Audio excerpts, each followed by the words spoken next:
Iran fury, scientist's assassination could trigger full-blown war, claims military chief. The apparent assassination a scientist believed to be masterminding Iran's push to build nuclear weapons has triggered a furious reaction from Tehran, with a senior military chief pointing the finger at Israel and warning of full-blown war. Mohsen Fakhrizadeh died in hospital after armed assassins gunned him down in his car, according to state media. Iran swiftly blamed Israel, and suggested it had acted with the blessing of U.S. President Donald Trump. Hossein Deghan, military advisor to religious leader Ayatollah Ali Khamenei, lashed out in an angry tweet in which he pledged to strike as thunder at the killers of this oppressed martyr, in a reference to Mr. Trump, defeated by Joe Biden in November 3's U.S. presidential election. He added, "In the last days of the political life of their ally, the Zionists seek to intensify pressure on Iran and create a full-blown war." Iranian Foreign Minister Javad Zarif tweeted of serious indications of Israeli role, and called on Western countries to end their shameful double standards and condemn this act of state terror. Mr. Fakhrizadeh has for years been described by both Western and Israeli intelligence services as the leader of a covert atomic bomb program which was halted in 2003, but which both Israel and the United States believe Iran is trying to revive, accusations Tehran denies. A statement issued by Iran's armed forces said, "Unfortunately, the medical team did not succeed in reviving Mr. Fakhrizadeh, and a few minutes ago, this manager and scientist achieved the high status of martyrdom after years of effort and struggle." Semi-official news agency Tasnim suggested, terrorists blew up another car, before firing on a vehicle carrying Fakhrizadeh and his bodyguards in an ambush outside the capital. Neither Israel nor the White House, Pentagon, State Department or the CIA has commented, and neither has Mr. Biden's transition team. Irrespective of who was behind the attack, it is guaranteed to escalate already raised tensions between Tehran and Washington in the last weeks of the Trump presidency. In 2018, Mr. Trump pulled the United States from a deal reached under Obama, his predecessor, by which sanctions on Iran were lifted in return for curbs on its nuclear program.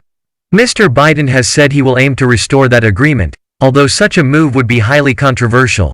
Speculation has been rife that Mr. Trump may be plotting to target Iran in the last few weeks of his tenure in the White House. Earlier this month, a U.S. official confirmed the 74-year-old had asked military aides for a plan for a possible strike on Iran, but decided against it after being warned it could ignite a wider Middle East conflict. In January, Mr. Trump ordered a U.S. drone strike in Baghdad which killed Qasem Soleimani, Iran's most powerful military commander. Iran retaliated by firing missiles at a U.S. base in Iraq, the closest the two foes have come to war in decades. Mr. Fakhrizadeh was the only Iranian scientist named in the International Atomic Energy Agency's 2015 final assessment of open questions about Iran's nuclear program. The IAEA's report said he oversaw activities in support of a possible military dimension to Iran's nuclear program. He was a central figure in a presentation by Israeli Prime Minister Benjamin Netanyahu in 2018 accusing Iran of continuing to seek nuclear weapons. Mr. Netanyahu commented, "Remember that name, Fakhrizadeh." Speaking before the story broke today, before the news of the attack on Fakhrizadeh emerged, an Israeli official said Israel was discussing with Gulf Arab states how to tackle Iran. Tzachi Hanegbi, who sits in Netanyahu's security cabinet, told Tel Aviv radio station 102 FM, "The story is not Trump, nor even Israel.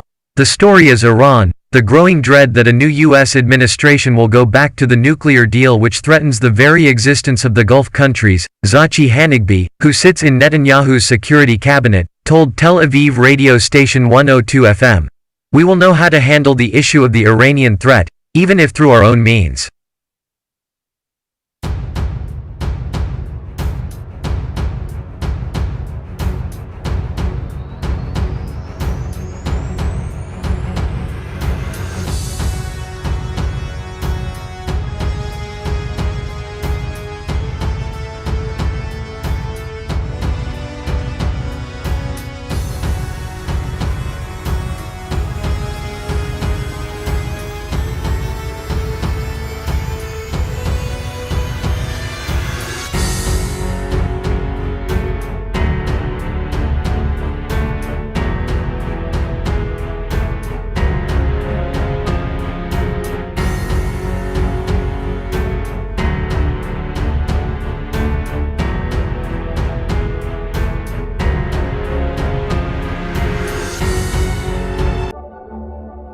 Don't forget to like our video and subscribe for our channel.